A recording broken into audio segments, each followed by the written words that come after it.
Hello, I'm Game Retainer, and in this video I've put together another list of beginner tips for 7 Days to Die. Since I've made a few of these already, I will link one at the top of the screen. But with that said, let's jump straight in. The first tip I've got is to be very careful where you place all your workstations, because enemies can break them. For example, if you find yourself being attacked by a cop, and its heartbeat goes off, then it will explode, and that explosion could destroy your workbench. Speaking of workbenches, the fastest way to unlock them is by throwing a point in lockpicking. That is because just 1 point in lockpicking dramatically increases the chances of you finding Forge Ahead magazines. While you can invest a point in advanced engineering, that doesn't just affect the chance of you finding Forge Ahead magazines, there are a few other magazines that it boosts, whereas lockpicking solely boosts your chance at finding Forge Ahead magazines. However, once you've read a total of 15 Forge Ahead magazines, this lockpicking skill will no longer boost your chances at finding a Forge Ahead magazine. If you want to keep this boost, then keep collecting the magazines, but don't read them once you get to level 14. Once you've built yourself a base, you should consider testing it before the 7th day horde. To test the base, simply find the nearest zombie, usher it to your base and get inside. Then the zombie will automatically go for the weakest point of the building. As you can hear now, the zombie is behind me, trying to break down this wall here, instead of coming to the front door, meaning that I need to go around here and repair that wall. This is just a good way of testing things out to make sure that the zombies take the path that you want them to take on Horde Night. During the early stages of a playthrough, dogs can be a nightmare to deal with. While it's always a good idea to carry a couple of building blocks on your toolbar so you can jump out of harm's way should a dog approach you, there is something you can do to help minimize the risk of bumping into one of these beasts early on. Before heading into a POI, take a little walk around the area and see if you can come across a kennel. If you do see a kennel in the garden of a POI, then there is a pretty good chance that there's going to be a dog roaming around somewhere. You can then choose to either leave the area or stealthily take out the dog before making your way inside. This just helps avoid you getting into a sticky situation with one of these devil spawns. When clearing a POI, if things get a little too dicey, don't be afraid to run away. While it may seem like a good idea to stay and fight, it's better to run away and live to fight another day than it is to die, especially on day 1. Even if that means you have to sacrifice a mission, it is much better to sacrifice a mission than it is to die. While it's very important to know when to run away, it's also important to know when to die. If you take the situation I'm in now, my leg is broken, my arm is broken, and I've got dysentery. So, not a good day.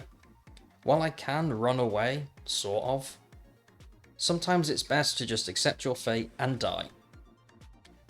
While it is a bit of a pain, when you respawn, you won't have any of the injuries left over, and you'll be good to go again. If you do this and you are between levels 1 and 5, then you will not get the death XP penalty. However, if you are over level 5, then you will get that penalty, but sometimes it's better to die and get rid of the ailments and just suffer the consequences of a little bit of an XP penalty for a short while. Moving on, for those who don't know how to get a wrench, simply look underneath sinks and in working stiff tools crates. Once you've got yourself a wrench, start breaking down cars. Breaking down cars will give you everything you need to craft Minibike handlebars. While you will need to have read 20 Vehicle Adventures magazines, they're not that hard to come by. Crafting one of these will require a workbench, however, they are very cheap to make. Like I said, all you need is a wrench and a couple of cars to break down. You craft these, you can sell up to 3 stacks to a trader, and you can make a lot of money for very little effort. The next couple of tips take us away from the game and to the game's menu. The first one is to create backup saves of all of your worlds. While I'm not sure how to do this on console, doing it on PC is very easy. I'll put a link to a very handy video up in the top right of the screen now. The reason for this is, well, if a file gets corrupt, then you've lost it. And if you spent a few hundred days building up an empire, there is nothing worse than opening up the game and it no longer works. A backup copy just helps give you a little layer of protection. The next tip I have is about all of the settings here. Before you make any game, have a look through and adjust things to your taste. However, there is one thing that you should absolutely not touch. While most of these are fine to play around with, I would absolutely leave the XP multiplier alone. Game stage and XP are tied together. If you increase your XP multiplier, then you will start coming across very difficult zombies very early on in your playthrough. If you're going to do anything with the XP multiplier, I would lower it. While you might think you'll have an easier ride by increasing your XP multiplier, you absolutely won't. So proceed with caution. I'm going to finish off the video by going over a handful of POIs that you'll come across pretty early in your playthrough, but you should really avoid them because they're more dangerous than you might think. This is the Bear Den, and while it is a tier 3 POI, after the first week or so you'll feel pretty confident on clearing these. Avoid this one. The clue's in the name. Inside this POI you'll find not one, but 2 zombie bears. These are among the toughest enemies in the game, and while they are guaranteed to drop a red loot bag, there is no way you're going to be able to take 2 of these on early on in a playthrough, so give this one a miss. Another one that's worth avoiding early on is the Animal Hoarder. This is a tier 2 POI, so it doesn't seem like it would be that difficult, but the clue's in the name. This one has plenty of animals around every corner. You'll find dogs, boars, snakes, and if you are very unfortunate, then you'll find a direwolf in the back room here. While there's no guarantee that this will be a direwolf, there is always the chance, and if you're only a few days into a playthrough, there's no way you're taking on this beast. The last place I'm going to mention is somewhere that you should absolutely visit, but definitely not finish clearing in the early days of a playthrough. This is Bob's Boars and Carl's Corn, and it has the super corn recipe.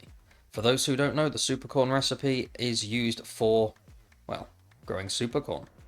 This valuable resource can be used to make glue, and it can be sold to traders for a hefty sum. If you make your way to the section I'm standing in now, you can find the recipe along with a few seeds inside this trunk. There's also 1 piece of super corn here that you can harvest, and 2 more in the basement. Once you've harvested them, I would recommend getting out of here. There are a few boars inside which can be difficult to kill early on, but manageable. It's Grace that's the problem. If you make your way through the POI as intended, you will drop down and you'll be face to face with Grace. This is Grace. She is a horrendous glowing green beast that does a lot of damage and can take quite the beating before she dies. The way that this POI is designed is so that you would drop down from above, land on these mattresses, and Grace turns you into dinner. You can escape through these wooden panels here, but you will need to break them first. So unless you are either very well prepared for this fight, or you want to kind of cheat it and go through Grace's cage in the back garden, I would probably avoid this one early on, because she is not a very nice pig. So I hope you found this video interesting. As I mentioned at the start of the video, I've made a couple of these, and I linked one at the beginning. I'll link another one at the top of the screen now. There are loads of beginner tips. This is just a few more to help get you going on your first playthrough. If there are any veteran players watching and you've got anything else you want to share, then feel free to use the comment section below. Thanks for watching, and hopefully I'll catch you in the next video.